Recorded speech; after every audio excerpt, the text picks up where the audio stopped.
बयान किया जाता है पुराने ज़माने में एक शख्स रहता था जो बहुत गरीब था।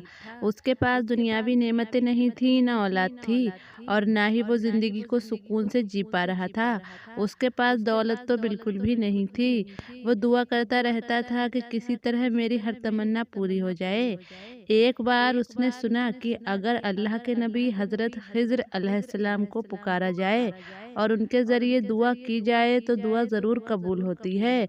वो हर हाल में अल्लाह वालों को राह दिखाते हैं। वो गरीब आदमी अल्लाह से दुआ करने लगा, या अल्लाह मुझे खिज़्र अलैहिस्सलाम मिल जाएं। अल्लाह ने उसकी दुआ कबूल कर ली। चुनाचे हज़रत खिज़्र अलैहिस्सलाम उसको मिल गए, यानी उसके पास आए। उस गरीब आदमी ने आपसे कहा, हज़रत आप मेरे हक में दुआ कर दीजिए। अल्लाह मुझको इस कदर दुनिया दे कि मैं बिल्कुल बेफिक्र हो जाऊं, मुझे दुनिया की वो हर राह दे, वो ऐशो इशरत दे, इतनी दौलत दे कि मैं चैन से ज़िंदगी गुजार सकूं। हज़रत खिज़्र अलैहिस्सलाम ने फरमाया, बेफिक्री और राहत दुनियादारी में नहीं हो सकती। जो शख्स दुनिया में बेफिक्री से रहना चाहता है वो हरगिज़ इस तरह नहीं रह सकता। देखने में तुमको लगता है कि हर कोई सुकून से ज़िंदगी जी रहा है, उसके पास बहुत सी नेमतें हैं, लेकिन तुम्हें क्या पता उसके दिल में क्या चल रहा है, उसकी ज़िंदगी में क्या क्या मसले हैं। तुम किसी ऐसे शख्स को ढूंढ कर लाओ जो तुम्हारे नज़दीक बिल्कुल बेफिक्र हो और निहायत आराम से ज़िंदगी गुजार रहा हो। मैं तुम्हारे लिए उसके जैसा होने की दुआ कर दूंगा। तुम्हारे पास 3 दिन का वक्त है। उस गरीब आदमी ने जहाँ देखा उससे हर कोई परेशान हाल दिखाई दिया। उसने जिस इंसान को देखा हर कोई किसी न किसी तकलीफ या शिकायत या परेशानी में मुब्तला पाया। किसी के पास दौलत थी तो वो बीमार था, जिसके पास दौलत नहीं थी वो दौलत के ना होने पर रो रहा था। उसको कोई आदमी ऐसा नहीं मिल रहा था जो बिल्कुल सुकून से ज़िंदगी गुजार रहा हो। बहुत तलाश के बाद आखिर उसको एक जौहरी नज़र आया, जिसके पास मालो दौलत, नौकर चाकर सब कुछ था।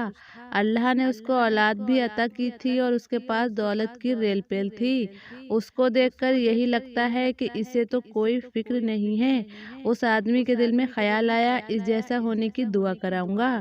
वो गरीब आदमी हज़रत खिज़्र अलैहिस्सलाम के पास गया और कहा, एक शख्स मुझे मिला है जो सुनार है, इस शहर का बहुत अमीर आदमी है और उसको देखकर लगता है उसकी ज़िंदगी में बहुत ही खुशियां हैं।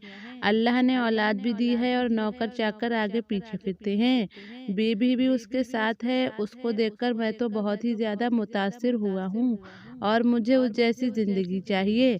हज़रत खिज़्र अलैहिस्सलाम उसको समझाने लगे कि जो हालात देखकर तुम आए हो वो पूरी सच्चाई नहीं है। पहले अंदर के मामलात देख लो, फिर हमसे दुआ करवाना। उसने कहा, बेहतर है, आप जो कहेंगे वही करूँगा।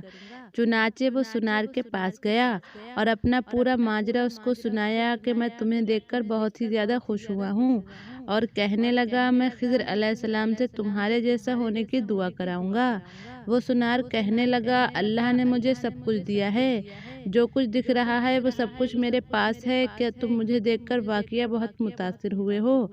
वो गरीब आदमी कहने लगा, हाँ, तुम्हें देखकर इतना मुतासिर हुआ हूँ कि बस तुम्हारे हवाले से दुआ करवाना चाहता हूँ। तो वो शख्स कहने लगा, जिस जिंदगी में मैं घिरा हूँ ये जिंदगी अल्लाह किसी को नसीब ना करे। उसने कहा, वाकया क्या तुम परेशान हो? तो सुनार कहने लगा, हाँ, मैं इतना परेशान हूँ, शायद ये परेशानी किसी गरीब के पास भी नहीं होगी। सुनार ने कहा, मेरा दर्दनाक वाकया सुन लो। एक मर्तबा मेरी बीवी सख्त बीमार हो गई। बीमारी की वजह से चलने फिरने से कासिर हो गई। मैं उससे बहुत मोहब्बत करता था।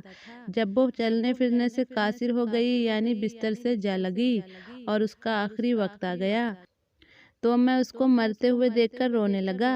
मुझे इस तरह रोता देखकर उसने कहा, तुम गम क्यों करते हो, रोते क्यों हो? मैं मर जाऊंगी तो तुम दूसरी शादी कर लेना। मैंने कहा, नहीं, मैं हरगिज निकाह नहीं करूंगा। वो कहने लगी, सब यही कहते हैं और आदमी बस बीवी के मरने का इंतजार करते हैं। उसको मरे हुए ज्यादा दिन नहीं गुजरते, वो दूसरी शादी कर लेते हैं। बीबी की मौत तो कोने की चोट की तरह होती है, जो एक झटके से जरूर लगती है कि इंसान को ऐसा लगता है कि इसकी दुनिया बर्बाद हो गई, वो अब जी नहीं सकेगा। लेकिन पहले बीबी की मौत को ज्यादा अरसा नहीं गुजरता, जख्म भरने वाली दूसरी बीबी आ जाती है। है। मैंने कहा, नहीं, हरगिज़ नहीं, मैं तुमसे बहुत ज़्यादा मोहब्बत करता हूँ। मैं तुमसे इतनी मोहब्बत करता हूँ कि तुम्हारी मोहब्बत में दूसरी शादी नहीं करूँगा। और अगर तुम्हें लगता है जिस मर्दानगी की वजह से आदमी शादी करता है, तो लो तुम्हारे सामने उस मर्दानगी को भी ख़त्म कर देता हूँ। ये कहकर मैंने अपनी बीवी के सामने अपने मर्द होने को ख़त्म कर लिया। अब आप कुदरत का फ़ैसला देखें, इधर मैंने अपनी मर्दानगी ख़त्म की, उधर मेरी बीवी की बीमारी जाती रही और वो ठीक हो गई। अब मैं बिल्कुल बेकार हो चुका था।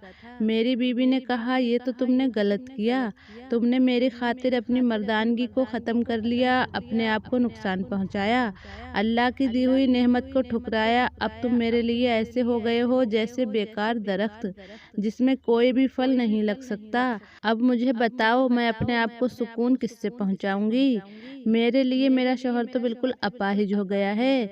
तुमने जानबूझकर नेमत खुदाबंदी को ठुकराया है। इतना बताकर वो सुनार रोने लगा और कहने लगा, तुम यकीन नहीं करोगे, जिस औरत की मोहब्बत में मैंने मर्दानगी को ख़त्म किया, उसने मेरे सामने मेरे नौकरों, मेरे ग़ुलामों, मेरे खादिमों से नाजायज़ रिश्ते बनाए। इस वक्त जितनी औलादें तुम देख रहे हो, ये सब उन्हीं नौकरों की औलादें हैं, कोई भी मेरी औलाद नहीं है। और अफसोस, मैं किसी के सामने जाकर ये बात कह भी नहीं सकता कि ये सब औलादें मेरे नौकरों की हैं। मैं अपनी आंखों के सामने उसकी हरकतों को देखता हूँ, लेकिन अपनी बदनामी की वजह से कुछ नहीं कह सकता। लोग कहेंगे ये तो नामर्द हो गया और बीवी के काबिल ना रहा, तो मजबूरन इसकी बीवी ने नौकरों से रिश्ता रखा है। लेकिन वो नहीं जानते मैंने जो कुछ किया है अपनी बीवी की मोहब्बत में किया है, और वो बीवी मेरे सामने नौकरों से नाजायज़ रिश्ता रखती है। अब तुम बताओ, क्या फ़ायदा ऐसी दौलत का, क्या फ़ायदा ऐसी जायदाद का, क्या फ़ायदा ऐसी औलाद होने का जो मेरी नहीं है? जो औलाद मेरी नहीं है, मेरा खून ही नहीं है, वो तो किसी और का खून है। अफसोस है, जो ज़िंदगी मैं गुजार रहा हूँ, इस ज़िंदगी की दुआ मैं किसी को नहीं दे सकता। वो गरीब आदमी जो हालात का मारा था और जिसने हज़रत खिज़र अलैहिस्सलाम को अपने सामने बुलाया था कि आप मेरे हक़ में दुआ करें, वो दौड़ता हुआ आपके पास आया और उसने शर्मसार होकर आपसे कहा, मुझे माफ़ कर दीजिए, आपने सच कहा था, बाज़ाहिर तो उसके पास सब कुछ है, दुनिया का दौलतमंद इंसान है, अपने शहर का अमीर कहलाता है, लेकिन उसके पास वो ताकत नहीं जिससे एक मर्द मर्द बनता है। वो तो घुट घुट कर जी रहा है। मुझे उसकी ज़िंदगी नहीं चाहिए। मैंने जहाँ देखा, आँख उठाकर हर कोई परेशानी में मुब्तला है। ऐ हज़रत खिज़र अलैहिस्सलाम, आप मेरे हक़ में अल्लाह से दुआ कीजिए कि अल्लाह मुझे अपनी मोहब्बत और कामिल दीन अता फ़रमाए। तो आप अलैहिस्सलाम ने फरमाया, ये बिल्कुल सही दुआ है, ये बिल्कुल हक़ बात तुमने की है। चुनाचे आपने उसके हक़ में दुआ फरमा दी और वो शख्स अपने वक्त का वली बन गया। तो मेरे प्यारे इस्लामिक दोस्तों, कभी भी ऊपर के हालात देखकर आप ये ना कहें कि अल्लाह तूने फ़ला शख्स को बहुत नवाजा हुआ है, मेरे पास कुछ नहीं है। इसलिए अल्लाह से सिर्फ वो दुआ कीजिए जो आपके हक़ में बेहतर हो। तो आज की वीडियो में इतना ही। उम्मीद करते हैं कि आपको ये वाक़या ज़रूर पसंद आया होगा। अगर आपको ये वीडियो पसंद आई हो तो वीडियो को लाइक और शेयर कीजिए, और अगर आप चैनल पर पहली बार आए हैं और अभी तक आपने सब्सक्राइब नहीं किया है तो चैनल को सब्सक्राइब करके बेल आइकन ज़रूर दबा दें, ताकि आने वाली प्यारी प्यारी वीडियो की नोटिफिकेशन सबसे पहले आपको मिलती रहे। तो मिलते हैं एक और प्यारी सी वीडियो के साथ, तब तक के लिए अस्सलामु अलैकुम, अल्लाह हाफ़िज़।